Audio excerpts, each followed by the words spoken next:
तो दोस्तों विराट कोहली ने टेस्ट क्रिकेट से संन्यास ले लिया है। सोमवार को इंस्टाग्राम पर पोस्ट कर उन्होंने दुनिया को ये जानकारी दी। विराट कोहली के अचानक लिए गए इस फैसले ने दुनिया को चौंका कर रख दिया है।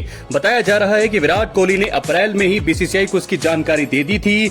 हालांकि बोर्ड ने उन्हें अपने फैसले पर पुनर्विचार करने को कहा था। बोर्ड चाहता था कि 36 साल के विराट कोहली इंग्लैंड दौरे पर टीम के साथ जाएं, लेकिन इस दिग्गज बल्लेबाज ने सबसे लंबे फॉर्मेट को अलविदा कहने का मन बना लिया था। इससे पहले बुधवार को रोहित शर्मा ने भी टेस्ट क्रिकेट से संन्यास लिया था। इन दोनों के अचानक लिए गए फैसले से भारतीय क्रिकेट फैंस अब सदमे में है। तो दोस्तों ऐसा क्या हुआ जिसने विराट कोहली को संन्यास लेने के लिए मजबूर किया, आइए जानते हैं। दोस्तों आपको बता दें कि विराट कोहली का प्रदर्शन पिछली 2 टेस्ट सीरीज में बेहद ही खराब रहा था और इन दोनों सीरीज में टीम इंडिया को शर्मनाक हार का सामना भी करना पड़ा था।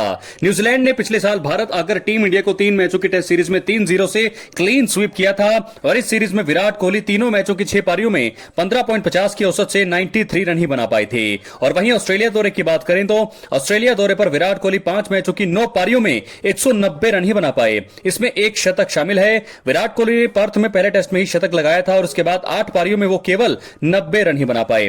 विराट कोहली 8 बार जो है आउट हुए हैं और इसमें से 7 बार वो ऑफ स्टंप से बाहर जाती गेंद पर छेड़छाड़ करते हुए आउट हुए।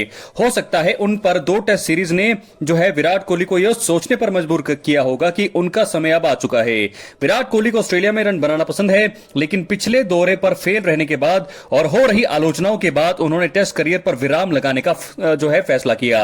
अगर विराट कोहली ऑस्ट्रेलिया दौरे पर रन बनाते तो हो सकता है वो इंग्लैंड दौरे के लिए विचार करते, लेकिन ऐसा अब नहीं हो पाया।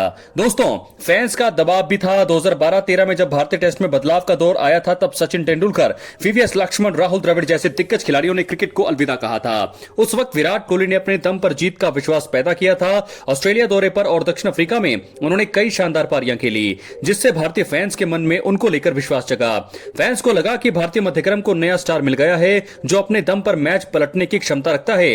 उन्होंने एक के बाद एक कई शतक लगाए। जब वो बल्लेबाजी के लिए आए तो पूरे देश को विश्वास होता था कि ये बल्लेबाज कुछ करेगा। इस दबाव के साथ उन्होंने 14 साल टेस्ट खेला, लेकिन हाल फिलहाल में उन्होंने बताया कि ये इतना भी आसान नहीं था। हाल ही में आरसीबी के पॉडकास्ट में उन्होंने बयान दिया था कि फैंस को हमेशा उनसे उम्मीद रहती थी। उन्होंने खुद को कभी भी इस दबाव से मुक्त नहीं पाया। जब भी वो खराब बल्लेबाजी करते थे तो उन्हें लगता था कि सारे फैंस की नजरें उन पर ही हैं। वो इससे परेशान रहने लगे थे और उन्होंने सोचा कि खुश रहना सबसे ज्यादा जरूरी है। इसकी वजह से उन्होंने भारतीय टीम की कप्तानी भी छोड़ी थी।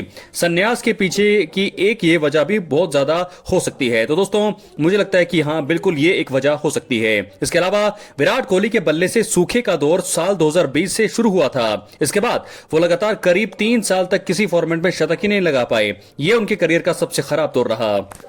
दोस्तों आपको बता दें कि उन पर बोझ बढ़ा और इससे उन्होंने कप्तानी छोड़ दी और बल्लेबाजी पर फोकस करने की कोशिश की। विराट कोहली ने हाल ही में पॉडकास्ट में बताया था, अगर कप्तानी में संघर्ष नहीं कर रहा होता था तो बल्लेबाजी में संघर्ष कर रहा होता था। मैं हर समय उसके बारे में सोचता था। ये मेरे लिए काफी मुश्किल हो रहा था और आखिर में ये मुझ पर जो है बहुत अधिक हावी हो रहा था। 2022 में टेस्ट की कप्तानी छोड़ने के बाद विराट कोहली ने काफी समय के लिए क्रिकेट से ब्रेक भी लिया था और बिल्कुल ही बल्ला नहीं छुआ। उन्होंने कहा कि उनके जीवन में एक समय ऐसा भी आया था जब वो निजी जीवन में खुश रहने के लिए संघर्ष कर रहे थे। हालांकि उन्होंने 2022 में एशिया कप T20 में अफगानिस्तान के खिलाफ शतक जड़ा और वापसी करी। इसके बाद वनडे और T20 में तो उनका जो है फॉर्म शानदार रहा, लेकिन टेस्ट में उन पर सवाल खड़े होते रहे। पिछले साल न्यूजीलैंड और फिर ऑस्ट्रेलिया दौरे पर बल्ले से रन नहीं निकलने के बाद विराट कोहली ने नए खिलाड़ियों को मौका देने के बारे में सोचा होगा। अगले महीने इंग्लैंड दौरे से भारत के नए विश्व टेस्ट चैंपियनशिप चक्र की शुरुआत हो रही है और विराट कोहली को लगा होगा कि नए खिलाड़ियों को मौका देने और जमने का इससे अच्छा अवसर नहीं हो सकता है। दोस्तों इसके अलावा विराट कोहली की कप्तानी छोड़ते ही उनके समय कोच रहे रवि शास्त्री का कार्यकाल खत्म हुआ था। इसके बाद राहुल द्रविड़ कोच बने और विराट कोहली ने बताया कि मुश्किल समय में राहुल द्रविड़ ने किस प्रकार उनकी मदद की। तब कप्तान रहे रोहित शर्मा से भी विराट कोहली को खूब समर्थन मिला। हालांकि रोहित के अचानक संन्यास के बाद विराट कोहली टीम में अकेले दिग्गज होते और शायद रोहित की तरह उन्हें भी यह बदलाव का सबसे अच्छा दौर लगा होगा। गंभीर के कोच बनने के बाद से ऐसे कई कयास लगाए गए कि विराट कोहली का अब क्या होगा, क्योंकि गंभीर से उनके विवाद किसी से छिपे नहीं है। और वैसे भी दोस्तों क्योंकि गंभीर जो है ने हमेशा विराट कोहली का समर्थन किया है और कहा है कि जब तक ये खिलाड़ी यानी कि विराट और रोहित खेलना चाहें तब तक वो खेल सकते हैं। हालांकि ऑस्ट्रेलिया दौरे पर रोहित और गंभीर के बीच अनबन की बातें भी सामने आई हैं। इसमें कितनी सच्चाई थी इसकी पुष्टि नहीं हो सकी, लेकिन विराट कोहली को लेकर गंभीर काफी आश्वस्त थे। दोनों के बीच दोस्ती और हंसी मजाक की तस्वीरें भी सामने आई। दोस्तों ऐसे में आपको बता दें कि बोर्ड समेत कोच गंभीर और टीम मैनेजमेंट भी चाहता होगा कि वो कुछ समय तक और टेस्ट क्रिकेट खेलें, लेकिन विराट कोहली ने इसे खत्म करने का फैसला किया। अब वो सिर्फ वनडे में खेलते हुए दिखाई देंगे। मीडिया रिपोर्ट्स में ये भी बातें सामने आ रही हैं कि विराट कोहली और रोहित शर्मा दोनों का 2027 वनडे वर्ल्ड कप खेलने का प्लान है, लेकिन तब तक क्या होगा कोई भी नहीं जानता है। तो दोस्तों इस प्रकार विराट कोहली के अचानक टेस्ट से संन्यास की वजह क्या हो सकती है, बहुत सारे कारण मैंने आपको बता दिए हैं। 3 से 4 कारण बताए हैं। क्या है आपकी राय, अपनी राय कमेंट बॉक्स में जरूर दें। चैनल पर नए सब्सक्राइब करें। बहुत बहुत धन्यवाद।